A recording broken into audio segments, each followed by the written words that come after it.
حیات و فعالیت فریدریخ ویولر، خیمیکی سرحد خیمیای ارگانیکی و غیر ارگانیکی را شکست. در یک صبح سرد و آرامی زمستانی سال 1800 در آلمان کودکی تولد شد که بعدتر با نام فریدریخ ویولر معروف گردید. او دکتر شدن را نمیخواست. دلش به علم و مخصوصاً خیمیا میل داشت. وقتی جوان شد با استادش برسلیوس، یکی از بنیادگذاران خیمیا، همکاری کرد و به پژوهش‌های جدی شروع نمود. در آن زمان عالمان باور داشتند که ماده‌های ارگانیکی از جسم‌های زنده از ماده‌های غیر ارگانیکی فرق دارند و آنها را تنها طبیعت می‌سازد. ویولر این اندیشه را شکست. در سال 1828 او توانست از ماده‌های غیر ارگانیکی سیانت امانی، یک ماده ارگانیکی اورئا که عادتاً از پیشاب جسم به دست آمده بود حاصل کند. این اولین بار بود که ماده ارگانیکی بیرون از ارگانیسم زنده ساخته می شد.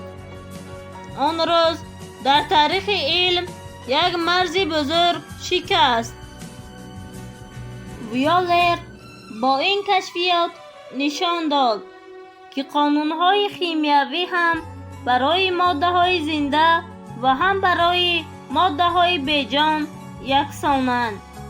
همین کار باعث شد که نظر مردم به طبیعت خیمیا و حیات کاملا تغییر یابد.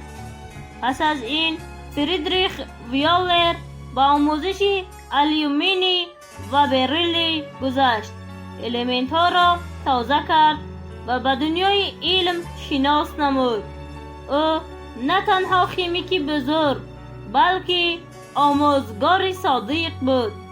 صدها دانشجویان را تربیت کرد و برای رشد و گسترش علم زمینه گذاشت. ویولر در سال 1882 وفات کرد، ولی آثار او تا امروز باقی مانده است. او در واقع اولین کسی بود که نشان داد انسان میتواند ماده های را بیافرد که آن وقت تنها در طبیعت پیدا میشد. ویولر در یک تجربه که سال 1828 در علم گذرانیده شده بود، کار علمی خیمیا را ابداً دیگر کرد. وی از یک ماده غیر ارگانیکی سیانت امانی ماده ارگانیکی موچوی نساخت. تا آن زمان عالمان باور داشتند که ماده های ارگانیکی فقط در ارگانیسم زنده به وجود می آیند.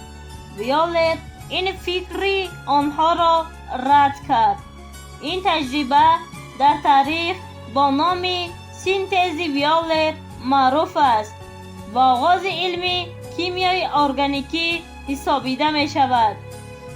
پس از ویولر در آموزش بسیار ماده ها سهم گذاشتند، از جمله کشف الیومینی و بریلی، تحقیق ماده های ارگانیکی در همکاری با یوستوس لیبیخ.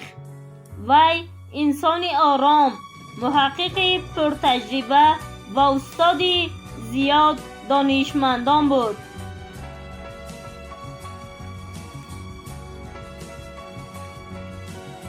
فریدریخ ویولر اولین خیمیکی آلمانی بود که با یک تجربه شکست دهنده نظریه های قدیم راه نو به سوی کیمیای ارگانیکی باز کرد.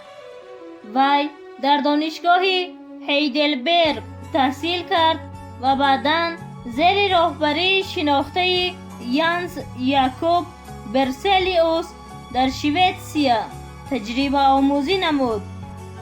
این همکاری تأثیر عمیق به تفکر و شیوه کاری علم ویولر گذاشت. او به طور عمیق به تحقیق کیمیایی پیوستگی ها و سینتز ماده ها پرداخت.